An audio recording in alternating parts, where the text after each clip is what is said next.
How hackers use malicious attachments to give you malware.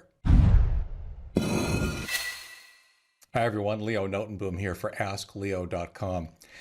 It's one of those adages about computer security that we hear of frequently, and that is that there's no security software, there's no solution, there's no thing you can put into place that will protect you from yourself. And hackers take advantage of this. And the easiest and currently the most common way that hackers will attempt to get malware onto your machine is to fool you into downloading and running an attachment to an email that you receive. Now, this was spurred by a recent spate of zero-day attacks. Now, a zero-day attack is a situation where there is a known vulnerability in some software, usually Windows itself or something else, but a known vulnerability for which there is no fix yet. What that means is that, like I said, the vulnerability is known. Hackers know that it exists and they have this opportunity to exploit it because there's no fix. There is no fix yet. Now, of course, Microsoft or whoever is in control of the software is doing their best to get a fix out as quickly as possible. But the very name, 0 day, means that there are 0 days left to fix it before it becomes a problem. It's already a problem. So the hackers are out there exploiting this. They are trying to get in through this unpatched vulnerability. Now, the vulnerability that spurred this particular discussion has, of course, already been fixed. I'm certain of it. But the issue remains that there are almost always zero-day vulnerabilities. Those are now the stock in trade for hackers to try and exploit, to try and get their malware onto your machine. The way that manifests to you and to me most frequently is as attachments in email. Attachments are the easiest way for hackers to get malware onto your machine. What it boils down to is phishing. It's an attempt to fool you into treating a hacker's email as if it were legitimate, as if it were something you needed to act on. Most often, these messages are mail that look to be from companies you recognize. They're unexpected. They're not something that you have already been seen or have seen as part of an ongoing conversation. They are something that is kind of sort of out of the blue. They feel legitimate because they're from a company you recognize, but they're not part of an ongoing conversation. Typically, there's a claim that this email requires your urgent attention for some reason. In many cases, banking or delivery packages or whatever, there's something that just requires you to do something as soon as is possible. There's a sense of urgency around the message. And of course, there's an attachment. The claim around that urgency is that you need to open the attachment and take some kind of action based on what that attachment contains. It's usually positioned as a document that you need to read, perhaps sign, or otherwise act on. Here's the problem. It's a fake. The document is not a document. The attachment is not what it claims to be. The attachment is malware. It's essentially a Trojan horse. It is something that claims to be one thing, but in fact delivers something entirely different to your computer.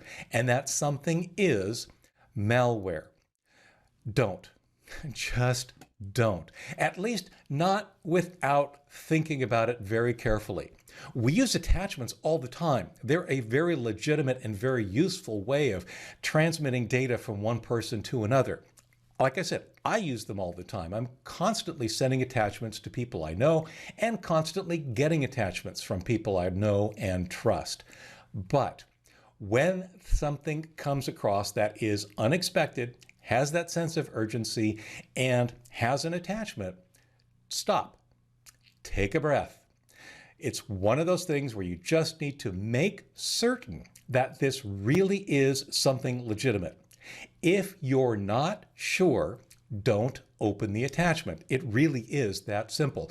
contact the supposed sender by some other means, maybe a separate piece of email that doesn't involve the attachment, to an email address you know that you type. Don't just reply to the email, because the hackers will have an opportunity to control where that reply goes.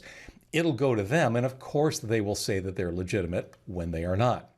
Instead, email the person or contact the company or do something out of band aside from that email that will then allow you to confirm that the email was or was not legitimate.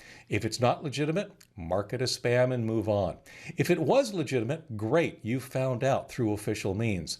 But don't just blindly open the attachment to see if it is what it claims to be, because the simple act of downloading and opening that attachment is exactly what causes a majority of malware to get installed on machines these days.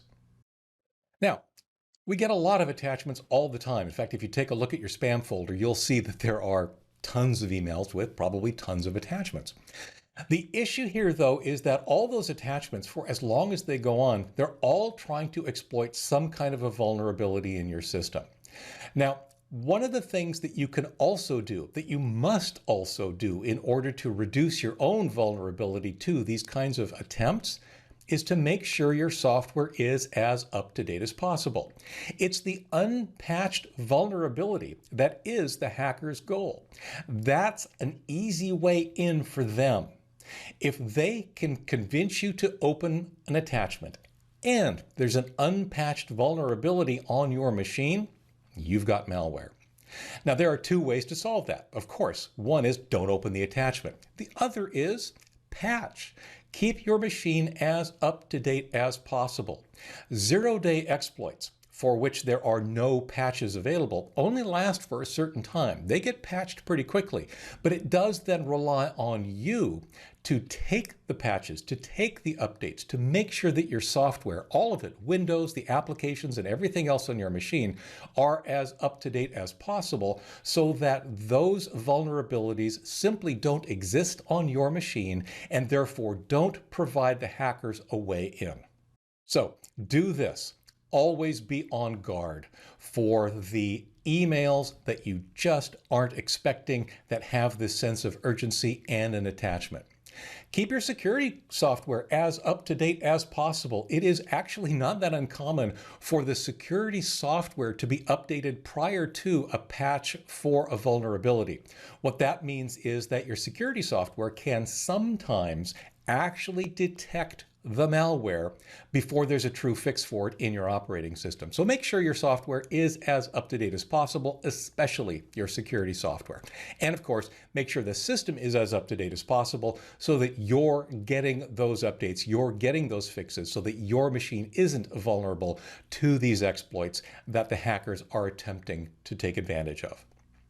I hope that was helpful. I hope that gives you a direction and a reason why attachments are so both incredibly useful and, if not treated properly, incredibly dangerous.